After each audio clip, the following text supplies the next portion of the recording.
Olá, bem-vindos ao Gira Mundo, a nossa coluna semanal do Diário Campineiro. Vivemos na era da inovação acelerada, mas também na era da imitação descarada. No episódio de hoje do Gira Mundo, recebemos Marcelo Brandão, sócio-diretor da Unidade Campinas da Village Marcas e Patentes, para uma conversa urgente e reveladora sobre um problema que custa bilhões ao Brasil e ameaça a saúde do nosso mercado: a falsificação de produtos e a violação de marcas registradas. Com estimativas que apontam para 100 bilhões em prejuízos só em 2024, o comércio de produtos ilegais é um problema que afeta não apenas empresas que investem em pesquisa, marketing, inovação, mas também os consumidores, que se expõem a riscos jurídicos e até de segurança ao adquirir itens falsificados. Vamos entender por que registrar uma marca é apenas o primeiro passo na proteção da propriedade intelectual, como o e-commerce se tornou campo fértil para a pirataria e o que a lei realmente prevê para quem vende e para quem compra produtos falsificados. Este episódio é um alerta necessário e uma oportunidade para enxergar com mais nitidez o valor e a vulnerabilidade da autenticidade no mercado. Marcelo, bem-vindo ao nosso programa. Olá, Lilian, muito obrigado pelo convite, é um prazer estar aqui com vocês, compartilhando um pouquinho de conhecimento. Como é que funciona a propriedade intelectual em si, né? Qual é o papel da propriedade intelectual? É dar direito, né, aos seus criadores para que eles detenham exclusividade por um determinado período, ou para sempre, em alguns casos, de exclusividade. Ou seja, se eu criei uma marca, eu protejo essa marca para ter exclusividade, para que ninguém use uma marca igual ou parecida com a minha. Se eu inventei um produto, eu posso patentear esse produto e ter exclusividade dele por um determinado período. Se eu fiz uma música, eu posso pedir o direito autoral dessa música e atestar que aquilo é meu e ter um documento expedido, né, pela Fundação Biblioteca Nacional de que aquilo é meu. Né, de que aquilo, ou pela Escola de Belas Artes, que aquilo é meu, aquilo eu detenho isso. Então, a propriedade intelectual permeia nesse sentido, de dar direito ao seu criador. E o que configura, de fato, uma falsificação de marca ou produto aqui no Brasil? Falsificação é quando você copia, sem autorização do titular de uma marca, qualquer produto. Isso não tem a ver com a qualidade só do produto. O produto pode ter a mesma qualidade do original, mas se ele não teve autorização para fazer aquilo, ele está copiando e ele está falsificando um produto que foi protegido. Isso é o uso indevido de marca, caracteriza também na concorrência desleal e aí uma falsificação quando a gente fala de produto propriamente dito. E quais são os setores mais afetados pela falsificação hoje no Brasil? Existe um padrão, assim, ou qualquer empresa está vulnerável? Qualquer empresa está vulnerável. Quando a gente fala de marca, todas as marcas, eu sempre falo que alguém só vai copiar aquilo que é bom, aquilo que é uma referência de mercado. Então você pode ter uma cerveja, e a gente cansa de ver bebidas falsificadas por causa do seu rótulo, então quem vai copiar? Vai copiar aquele que o consumidor gostaria de ter, porque marca tem a ver com desejo. Né? Então uma confecção, uma joia propriamente dita, um tênis, né, pode ser um produto alimentício, pode ser falsificado. Então tudo aquilo, toda marca que gera valor, ela corre o risco de ter a falsificação. Por quê? Porque ela caracteriza desejo. E aí você quer comprar algo e você às vezes compra por um preço menor, achando que está fazendo um bom negócio, e na verdade você está comprando um produto falsificado. E o que mais, né, se falsifica hoje? A gente teve a era dos CDs, onde se falsificava, né, você tinha TV piratas, DVDs, a todos, Nossa, né, muito. por todo o mercado.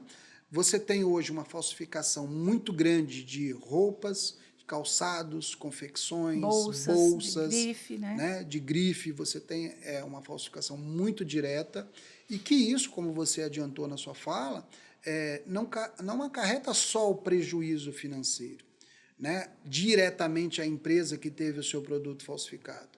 A gente acarreta milhões de empregos que são tirados. Sobre que condição que essas empresas que estão falsificando, né, tratam seus colaboradores?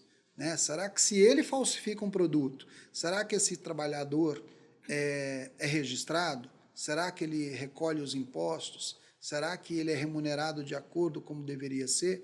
Então, é uma cadeia que não faz mal só para quem teve o produto copiado, mas para toda a sociedade.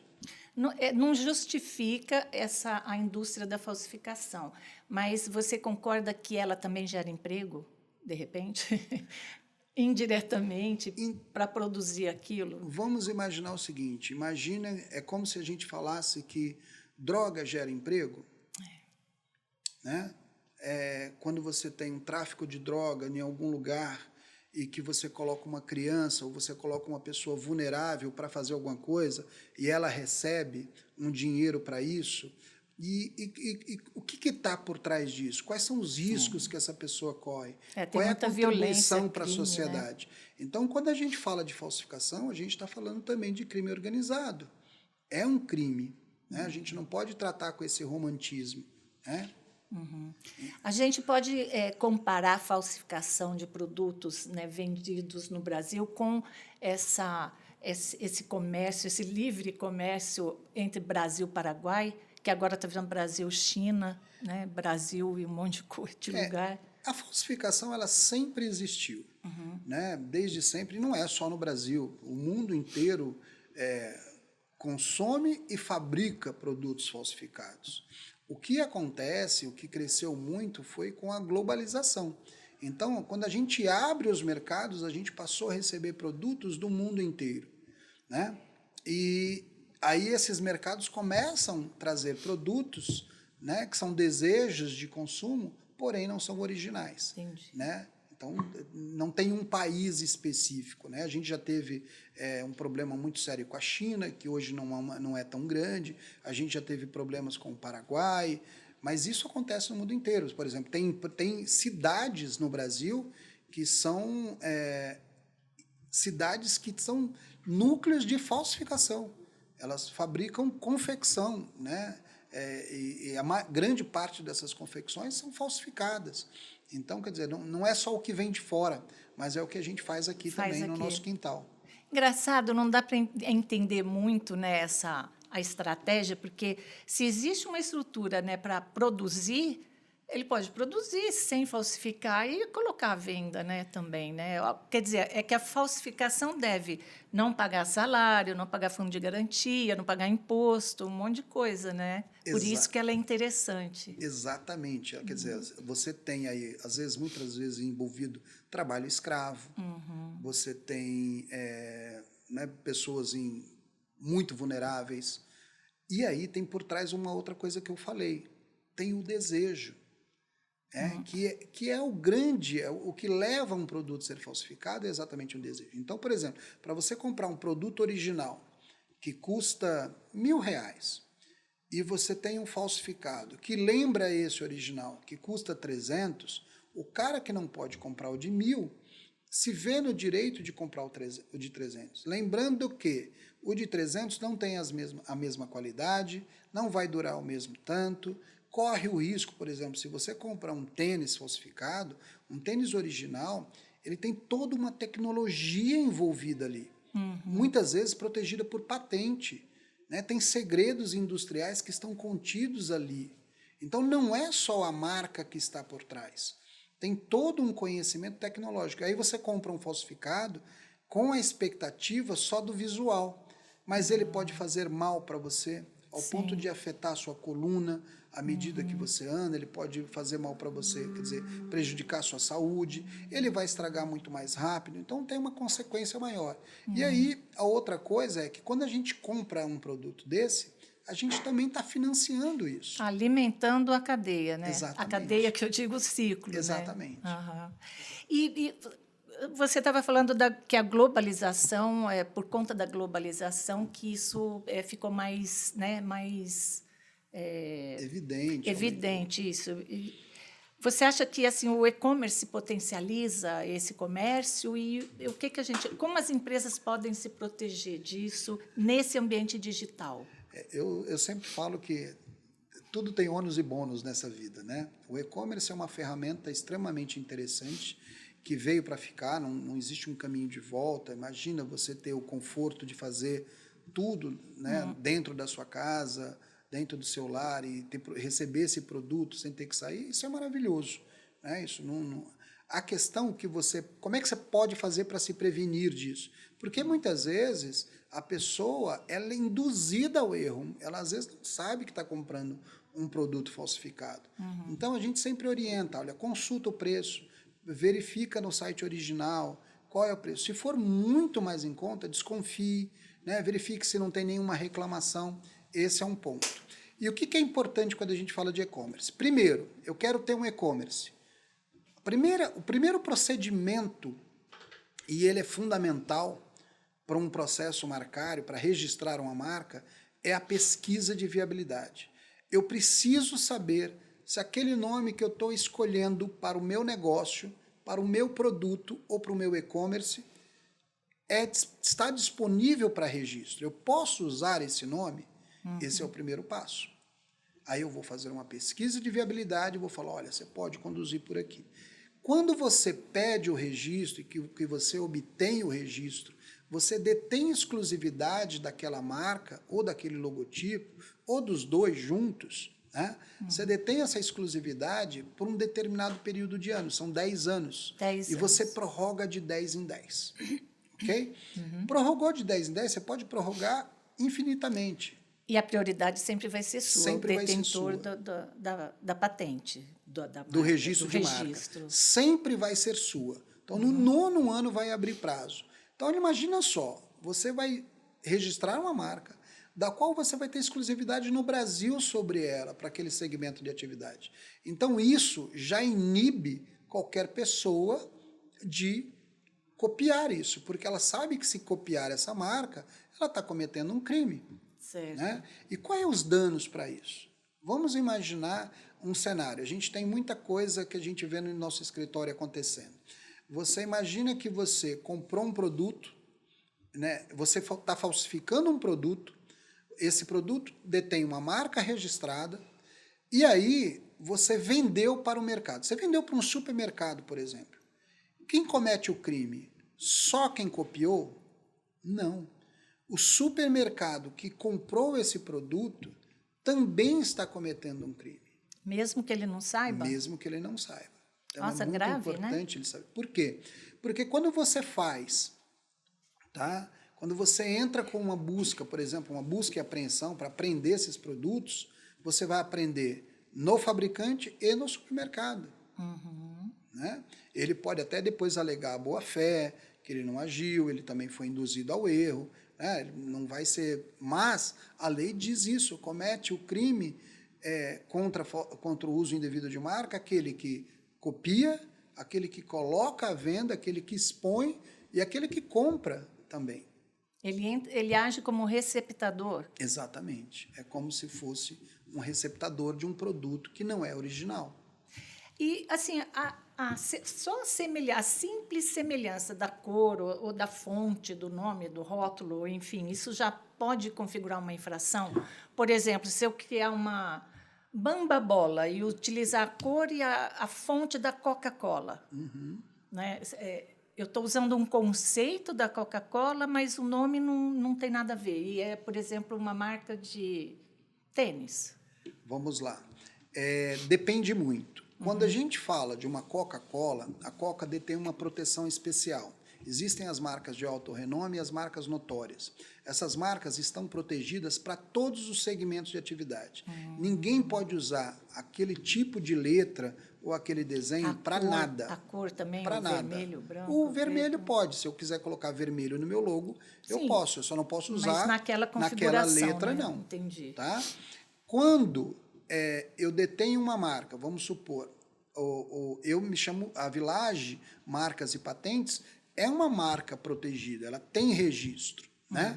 Agora, existe outras empresas que usam o termo Village também para identificar o seu produto ou seu serviço.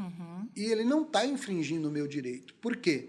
Porque o meu direito é para a área onde trata da proteção intelectual, na área de marcas, patentes, direitos autorais, nesse tipo de consultoria. Agora, se o cara tem a Village Panetones, por exemplo, ninguém vai comprar um panetone comigo e tampouco vai registrar uma marca com eles. Entendi, mas isso porque vocês não fizeram essa proteção global ou no Brasil é assim? Não é, no mundo é assim. No mundo inteiro é assim. No mundo mas é por que assim. a Coca-Cola é diferente? Porque as marcas são protegidas por segmento de atividade, senão você não teria Veja Revista e Veja Detergente. São atividades distintas. As marcas que detêm essa proteção são diferentes, por quê? Porque, como diz, elas são de alto renome, elas são notórias. Entendi. Se eu falo Coca-Cola aqui, você sabe o que é. Se eu falo nos Estados Unidos, vão saber do que se trata. E se eu falar na Rússia, também vão saber. Entendi. Agora, se eu falo Village aqui, em Campinas, muita gente sabe. No Brasil inteiro, muita gente conhece a Village. Mas ela não é notória ao ponto de se tornar exclusiva para todas as atividades. E aí é um pedido que você faz especial ao NPI. A gente tem um cliente recentemente que conseguiu esse registro, que é a Lupo. Então, quando eu falo Lupo, você consegue enxergar e lembrar do que se trata. Mas imagina, a Lupo é uma empresa centenária e reconhecida no Brasil inteiro. Assim, a sua data de funcionamento, ela interfere nessa... Não. Por exemplo, tanto faz você ser uma empresa, uma marca mais antiga ou uma mais recente, a proteção é a mesma. A proteção é a mesma. Você só vai conseguir essa notoriedade quando ela realmente é reconhecida. E é feito toda uma documentação, todo uma pesquisa. É pesquisa, exatamente. Olha, se eu falo Village aqui, você conhece? Que interessante. Porque a gente sempre... Você que está aí nos assistindo já deve ter visto, às vezes você está navegando em algum aplicativo, né, em rede social, e aparece uma pesquisa. Qual dessa marca você viu recentemente, ou você conheceu, enfim, qual a primeira que vem à sua mente e tal? É esse tipo de pesquisa também, né? Eu acho que é para reforçar a importância, né? É feito todo um trabalho, é como se fosse um dossiê, e aí você apresenta, e o NPI pode soltar uma exigência pedindo mais comprovação. Então, a gente tem um número muito limitado de marcas notórias e de alto renome. Entendi. E aí entram as internacionais também, né? Por Sim. exemplo, a Coca-Cola, sim, que é uma multinacional, mas as grifes, né? Que ultimamente eu acho que está mais em evidência, né, nas redes sociais, essa questão das grifes, né? Porque a Chanel cometeu um deslize de soltar um vídeo pequeno da confecção da bolsa e colocou imagens de uma oficina com chineses, né, fazendo aquilo em alta escala. E assim ela foi contra o próprio jargão da empresa, que é feito à mão, né, com todo o cuidado e tudo mais, né? E eu acho que, e me parece que assim, essas marcas, a Chanel, a Louis Vuitton, Gucci, são assim as mais falsificadas no mundo, né? É vendido no mundo inteiro, em qualquer lugar do mundo. As falsificações são no Paraguai, em São Paulo, em Milão, em Londres, né? São as mais falsificadas, né? Você tem... eu não cheguei a ver esse vídeo, mas o que acontece? Como eu te falei, tudo tem a ver com o desejo. Por que elas são falsificadas? Porque eu gostaria de ter essa bolsa, eu gostaria de andar com uma bolsa com essa marca, eu gostaria de ter um perfume com essa marca, enfim. Ao mesmo tempo, desculpa, ao mesmo tempo que pode ser um elogio para a empresa, né, porque ela é cobiçada, né, justamente porque ela tem relevância, mas é um perigo, né? O perigo é sempre, como eu falo, qual o dano, não só para quem está comprando uma peça, mas qual o dano que traz para a sociedade quando você compra um produto desse. E por isso que a gente não enxerga, a gente sempre pensa, a gente esquece que vive de maneira coletiva, né? E esquece de qual o dano que gera para todo mundo. O que está, né, por trás até aquele tá por produto trás chegar, disso. né? Às vezes tem uma mãe que está ali por trás, que está trabalhando em pé, em condições insalubres, né? E você está financiando isso. E aí, de repente, você está levantando uma bandeira que tem que apoiar as mulheres e tal, e de repente você está comprando um produto falsificado onde tem um monte de mulher sendo escravizada para comprar um produto para você com aquilo, desfilar, né? com aquela bolsa que não é original. Ou seja, quer desfilar, desfila com a original, né? Exatamente. Pelo menos você vai estar dentro do processo correto. Pelo menos você consegue fazer jus às bandeiras que você levanta e aquilo que você acredita por um mundo melhor. Exato. E uma marca, quando a gente vai registrar um nome, eu nem vou falar do Giramundo porque a gente não tem registro, esquece. A gente usou porque, né? Enfim, é um nome poético que, né, abarca tudo aquilo que a gente quer falar de tudo desse mundo, né? Mas se eu fosse procurar a Village hoje para registrar a minha marca é uma marca da coluna dentro do jornal e o nome do podcast que, né, que tem a ver com os temas da minha coluna. Quais são os passos que você me aconselharia? Quais os passos que eu tenho que dar? Primeiro passo, eu vou te perguntar, qual é a marca? Giramundo. O que você pretende identificar com essa marca? Quais são os serviços que você pretende identificar? Ah, Marcelo, eu quero identificar podcast, eu quero identificar uma coluna de jornal, eu gostaria também de ter um programa de televisão. Então, você vai me dar todos os pontos, tudo aquilo. E por que isso? Porque essas atividades ou produtos, elas são divididas em classes perante a UNPI. Entendi. Então, você tem da classe 1 até a classe 45. Por isso que eu te falei do Veja Detergente e da Veja Revista. O Veja Detergente está numa determinada classe, a Veja Revista está em outra classe. Então, eles não vão conflitar. Então, se eu pesquisar Giramundo e já tiver, por exemplo, um restaurante com esse nome, não interfere na minha busca. Tá. Agora, se já tiver um jornal com esse nome, ou uma revista com esse nome, já complica. Entendi. Então, aí meu papel é fazer essa pesquisa de maneira que diminua todos os seus riscos de usar uma marca que é de terceiro. Entendi. E quanto custa essa pesquisa? Ela é gratuita. E esse é o ponto mais importante. Por quê? Porque muitas pessoas se aventuram, colocam uma marca no mercado, muitas vezes a pessoa investe todo o seu dinheiro, trabalha 30 anos... Mas não faz o principal. E não tem o cuidado de, será que eu posso usar esse nome? Entendi. Né? Então, feita a pesquisa, aí nós vamos depositar a marca. O que é depositar a marca? Eu vou pedir ao governo federal a exclusividade dessa expressão ao segmento que eu gostaria de atuar. Mas aí cada um vai ser um diferente? Não, porque essas classes, por exemplo, quando eu falo de treinamento, podcasts, quando eu falo de ensinar alguma coisa a alguém... É como o KNAI nas empresas. Exatamente, muito entendi. parecido. Tá. Então, num único custo, você protege aquilo. Agora, por exemplo, eu vou querer ter também uma revista impressa com esse nome. Aí está na classe 16. Tá. E aí, se já tiver eu vou ter dois alguma... custos. Se já tiver uma, você não... Revista, por exemplo, não existe produtos jornalísticos que abranja tudo. Tudo, não. Sempre por classe, e aí você vai verificar qual é a mais adequada para o meu negócio. Entendi. Aí você depositou, solicitou a marca para isso. Esse pedido vai ser publicado na RPI, na Revista da Propriedade Industrial. Imagine que fosse um diário oficial. Por que ele é publicado? Primeiro, para dar ciência de que aquilo foi solicitado por você. Isso vai inibir alguém de solicitar uma marca igual ou parecida. Ok? E também vai abrir um prazo para que terceiros se manifestem e se sentirem prejudicados. Então, por isso que a pesquisa é tão importante, para evitar essa manifestação contrária.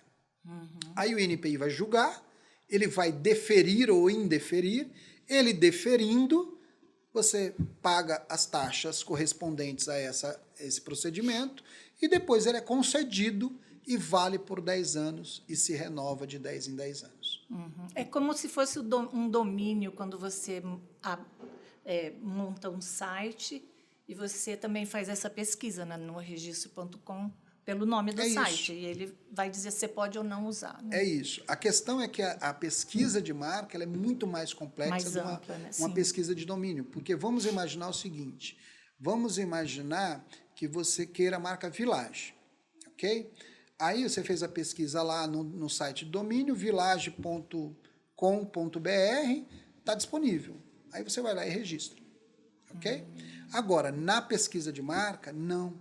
A pesquisa de marca, se eu fizer Village com L só e tiver disponível, não necessariamente eu posso proteger, porque eu tenho que verificar se não tem com 2 Ls. Eu tenho que verificar se não tem com Y. Você tem que procurar as variações, elas entram também? Variação escrita e fonética. Ela não entra no pedido de registro, mas eu não posso solicitar uma marca igual ou parecida a uma marca que já é registrada. Tá. Eu não posso induzir o consumidor ao erro. Entendi. Para que eu quero a exclusividade da marca? Não só para me proteger, mas para proteger também o consumidor. Porque imagina se você for procurar, vem por exemplo, uma propaganda de rádio, alguém está ouvindo aqui no podcast, Village, né? Ninguém vai falar que é Village com L só. Né? Ou com 2 L's, vale a porque vale a fonética. Entendi. E se for com W? Não deixa de ser Village. Sim. Percebe? E nessa propriedade entra também vamos dividir as coisas, porque tem o mundo do marketing, o mundo das redes sociais e tem o mundo real, né, onde você atua. Giramundo seria a marca, o nome. Perfeito. É o nome. Agora, Giramundo com o globinho é o logo. Marca mista. É a marca mista. É o logo. Eu estou protegendo o nome e o logo. Entendi. Aí é uma marca mista. E é outro... Você pode, no mesmo custo, proteger nome e logo. No mesmo registro. Você pode proteger só o nome, se você quiser, porque às vezes você quer mudar o seu logotipo constantemente. Entendi. Então, é porque você tem que usar a marca da forma que você solicitou. Senão você tem que usar 10 anos. Ou então você altera, você vai lá e pede um novo registro. Entendi. Você pode alterar o seu logo, mas o INPI não faz alteração de logo no registro. Você tem que começar um processo novamente. Entendi. Okay? E isso não vai contra aquele que você já tem. Não. Você não só vai. abre um novo com outro tempo. Porque você é o mesmo titular. Né? E existe a marca figurativa. Apaga o Giramundo e fica só o globinho. Né? Imagina a conchinha da Shell. Você não precisa estar escrito Shell lá, você pode enxergar ela à distância e ali é uma marca figurativa. Diferente da Coca-Cola, que tem que estar escrito para você poder identificar, nem que seja só o C. Exatamente, né? Você reconhece. Mas a Coca tem uma marca que é muito interessante. A Coca tem uma marca chamada marca tridimensional. O que é essa marca tridimensional? É o layout da garrafa. Olha! Então, ela não protegeu, tem uma outra proteção para proteger embalagens, que é o desenho industrial, ela protegeu como marca, por quê? Porque se ela tivesse protegido como desenho industrial, já seria de domínio público, porque tem uma validade. Entendi. E quanto marca, vale por 10 anos e ela prorroga de 10 em 10. E aí... Que engraçado, eu entendi. Espertos, né? É isso. E é uma garrafinha tão bonita e ninguém nunca copiou, né? Que eu saiba. A Pepsi, todas chegam perto, mas óbvio, né? A Coca é a Coca, porque aquilo né? tem uma proteção, por isso que não copiam e sabe as consequências que podem acontecer se eventualmente copiarem. Né? Tem outras marcas, tem a embalagem do Yakult também, que é uma marca, é uma embalagem tridimensional, você não pode copiar. Não? Ou seja, é um pacote de coisa, né? Quando uma empresa, né, quer proteger. E, por exemplo, uma empresa como a Nestlé, por exemplo, a Nestlé e ela faz vários produtos, né? Como que isso funciona? Ela tem várias marcas, são várias marcas Ela vai protegidas toda hora fazendo. debaixo daquele guarda-chuva. Ninho. Você não pode, por exemplo, vou dar um exemplo bacana aqui. As pessoas fazem, eu vou fazer um bolo. Imagina que você tem uma doceria e você fala que esse bolo, esse seu bolo é com recheio de leite ninho. E tem, hein? Né? E tem vários. Tem vários. Você pode usar? Não. Pode. Pode. Se você usar o leite ninho de verdade. Se você usar o outro leite em pó que não seja o ninho, você está induzindo o consumidor ao erro. Gente, as boleiras e as doceiras, e atenção, isso é grave, hein? Olha. É como uma pizzaria que diz usar catupiry é um cliente nosso, inclusive, né? Usar catupiry usando outro produto. Outro produto. Todas usam, todas falam também, né? Borda de catupiry, então, né? Só pode usar o catupiry se você realmente usa aquele produto. Senão você está induzindo o consumidor ao erro. Ao erro. Por falar em catupiry, como andam os nossos queijos da Serra da Canastra, os nossos queijos brasileiros? Eles são um patrimônio imaterial? Ou eles podem ser assim reconhecidos, né? Você tem as proteções que a gente fala por regiões, né?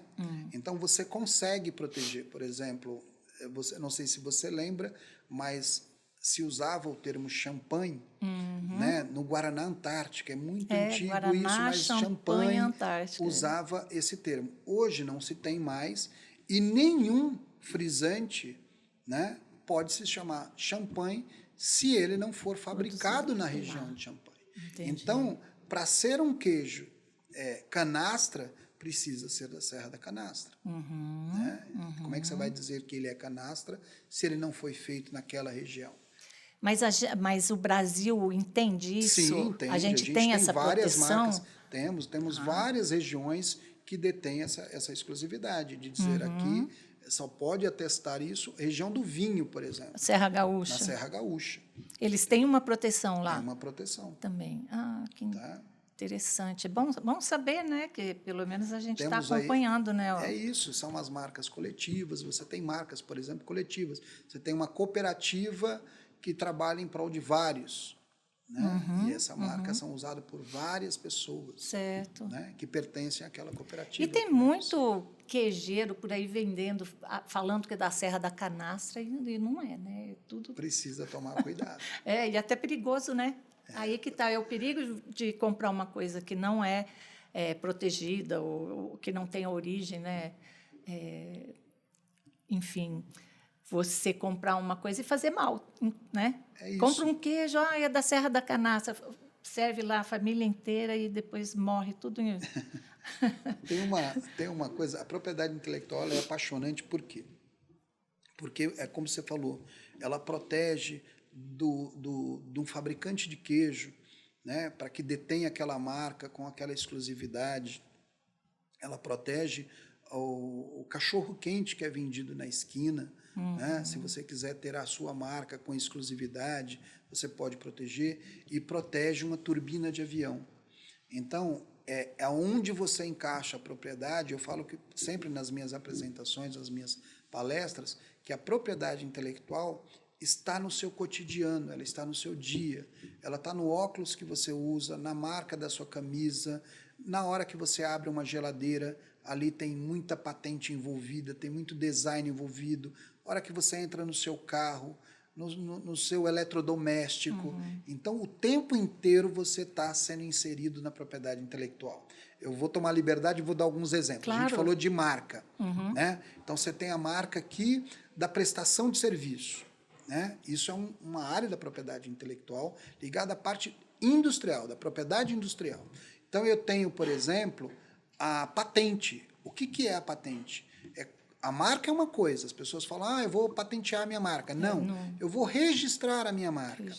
Quando eu falo de patente, é quando eu inventei algo, né, que não existe, ou quando eu estou melhorando algo que já existe, mas eu estou dando um aperfeiçoamento técnico àquilo. Entendi. Então, imagina que sentávamos em pedra e você fez a cadeira, por exemplo.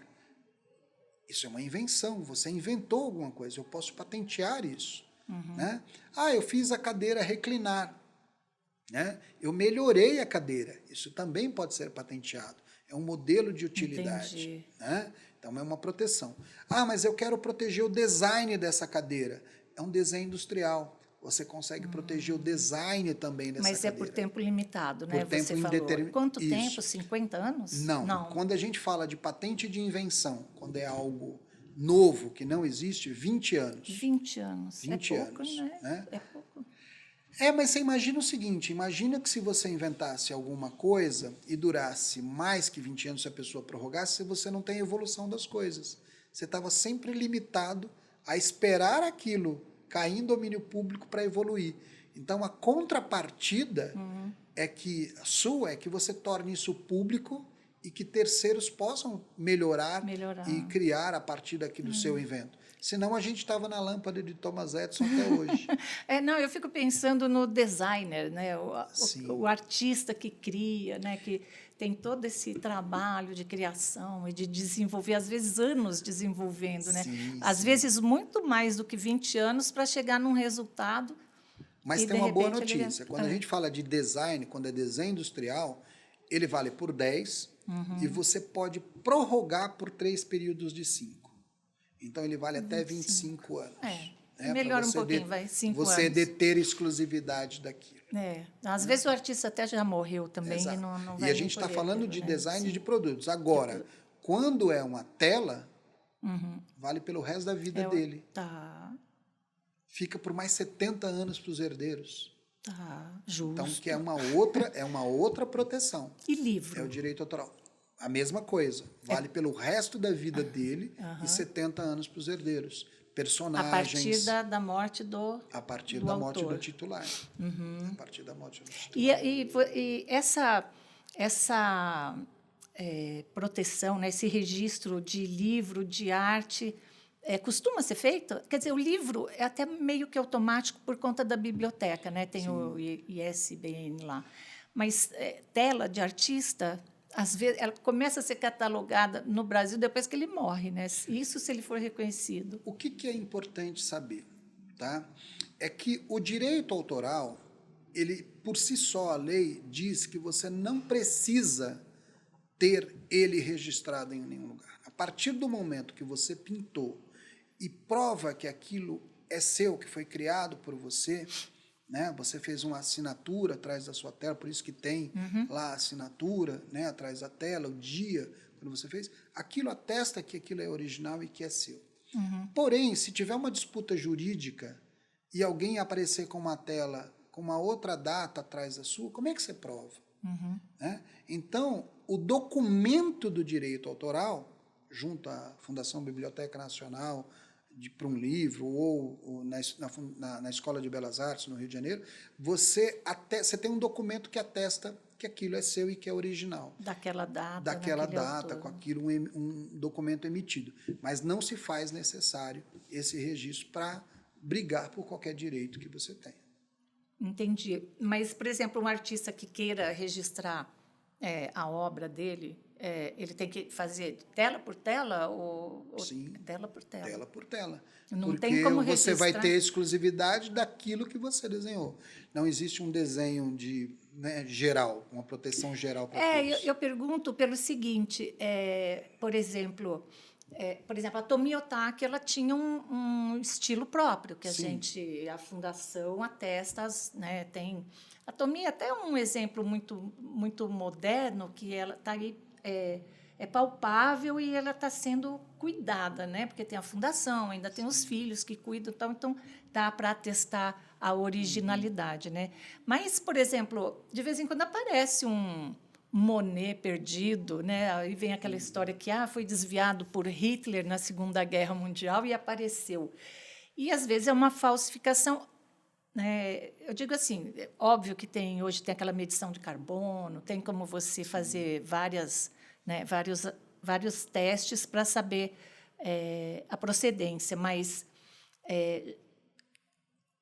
Ou seja, não, esse é um registro, isso é um registro público, né? Porque o artista, óbvio, lá atrás não fez isso. Então, é dele, como eu falei, quando ele fez a tela e atestou e colocou a assinatura dele, a partir daquele momento é dele. Só vai ser questionado aquilo se alguém disser que não. Entendi. Que alguém disser que não e que aquilo ele desenhou antes, ou que ele fez aquela tela antes. Ou que nem e é provar, dele. Ou que não é dele. Né? Ou provar aquilo. Entendi. Então, o que eu estou dizendo é que o registro feito nos órgãos competentes garante isso a você através de um documento. Mas ainda assim pode ser questionado. Porque você pediu o registro hoje e alguém fala assim, ó, desculpa, você pediu o registro hoje, foi concedido a você, mas eu tenho isso daqui muito antes da data que você pediu. Entendi. E muito antes do ano que você disse que ter feito. Ele derruba o seu registro. Se for igual, se forem duas telas iguais. Por quê? O direito é para privilegiar não o esperto, mas sim o criador. Isso se serve para tudo. Né? Entendi. E, assim, só para a gente, né, fazer uma passada geral. Existe registro de roteiro de vídeo, roteiro de cinema? Sim, através de direito autoral. Você aconselha que isso seja feito? Porque extremamente importante. Não faz muito tempo houve, acho que ainda está em andamento, uma disputa aí até com o Marcos Mion sobre um filme que ele lançou e uma pessoa se diz que ele roubou, né, o roteiro e que esse roteiro era dela e tudo mais. Ou seja, se ela não registrou isso, como é que se prova? Ela não precisa ter registrado para se provar. Se ela tiver documentos que evidenciem que isso aconteceu, tá? Se ela tiver documentos datados que comprove que isso aconteceu, né? Não que ele copiou por má fé, eu não posso afirmar isso, mas basta ela provar, dizer o seguinte, olha, eu já tinha isso, eu já tinha, isso daqui já estava escrito, eu tenho aqui um documento, eu tenho uma foto, eu mandei para mim mesmo esse documento, quer dizer, se ela usa da boa fé e mostra que isso já existia, agora, existe a complexidade de roteiro, porque são histórias que podem, quando você fala de uma ficção, quantas vezes eu não acho que uma música foi feita com a minha história? As pessoas choram, né? E não necessariamente. Né? Então, precisa realmente saber onde fica caracterizada essa má-fé e que comprovar essa má-fé, que realmente houve uma cópia. Entendi. Essa cópia surgiu da onde? Como ele copiou? Como é que ele teve acesso a esse roteiro? Ou foi uma mera coincidência? E aí, nesse caso, tem como calcular esse prejuízo moral, né, desse uso indevido, né?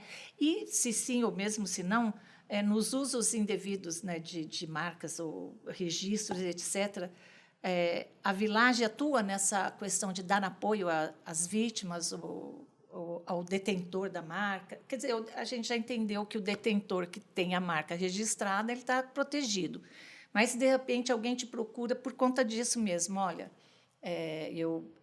eu fiz um filme, agora alguém está falando que não é meu, não sei o quê, vocês servem como órgão não sei, de intermediar essa disputa, ou isso é jurídico, explicitamente jurídico? A Village é uma empresa especializada na proteção de ativos intangíveis, que abrange tudo que a gente conversou, direito autoral, o direito de roteiro, a patente, a marca.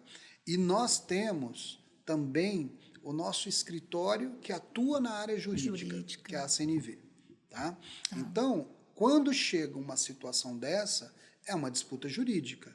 Só que precisa ter um especialista muito profundo, com conhecimento muito profundo nessa matéria. Porque não é uma matéria genérica, não é uma matéria do direito que qualquer pessoa conheça. Então, você precisa contratar um especialista. E a Village tem essa estrutura, dispõe disso. Né? A diretora jurídica desse escritório, que nós falamos da CNV, ela tem 40 anos próximo de experiência nessa área. Então, ela tem um conhecimento profundo. E aí ela vai defender os direitos daquele que está se sentindo prejudicado. Né? E aí a gente vai precisar de tudo aquilo que eu conversei com você.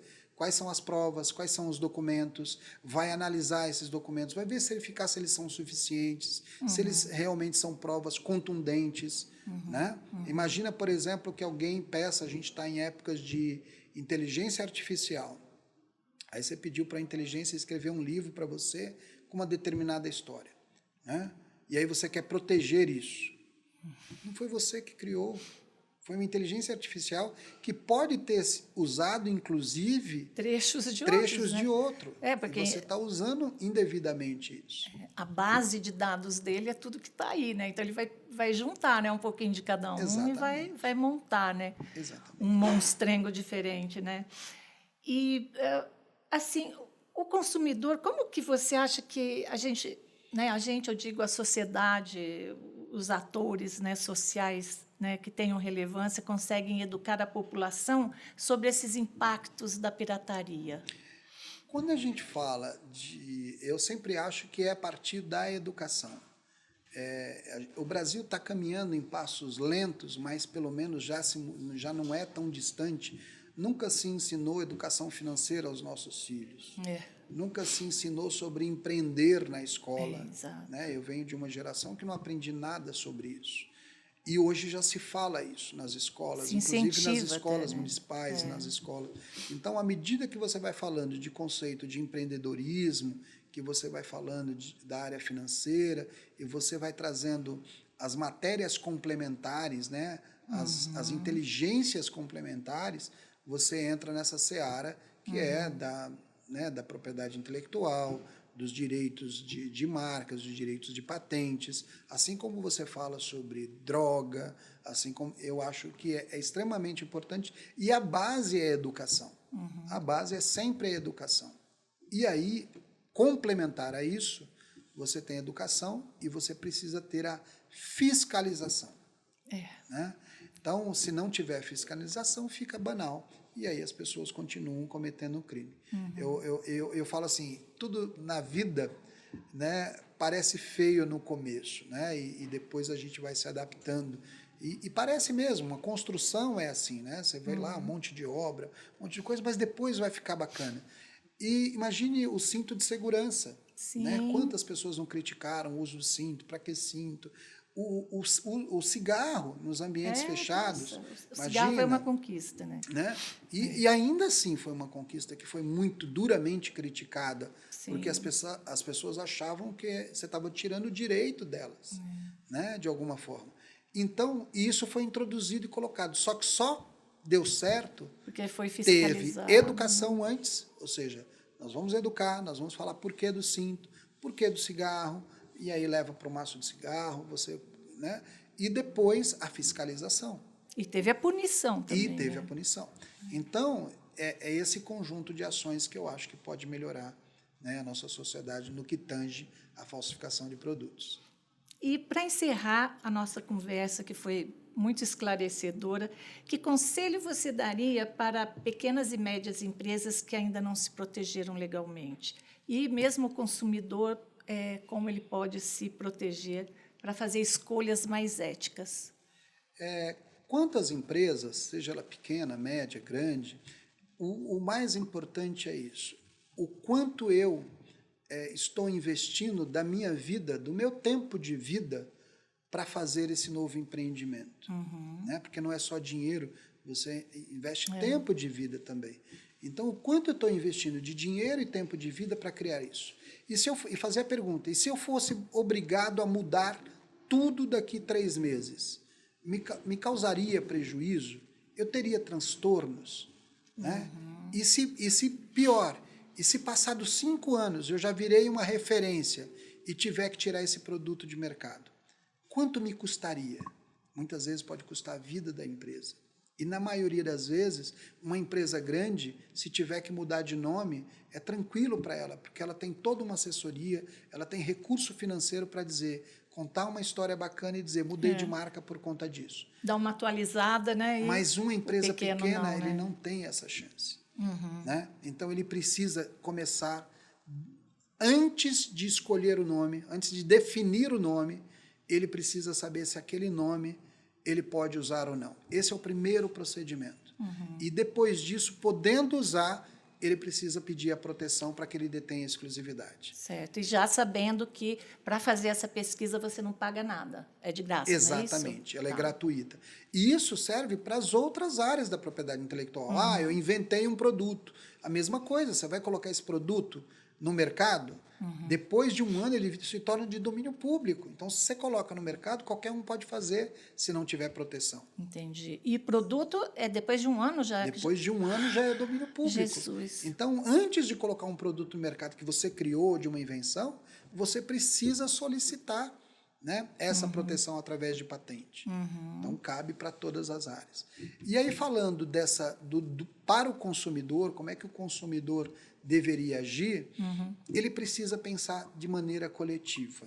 Ele precisa pensar se a mãe dele, se o filho, quais são as pessoas que podem ser prejudicadas com aquilo que ele está contribuindo.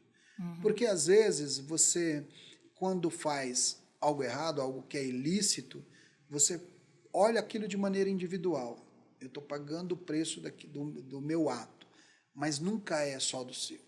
Então, quando a gente usa uma droga, como eu falei, você não está só se prejudicando, você está prejudicando a sua família e está prejudicando toda uma sociedade, porque você está financiando isso.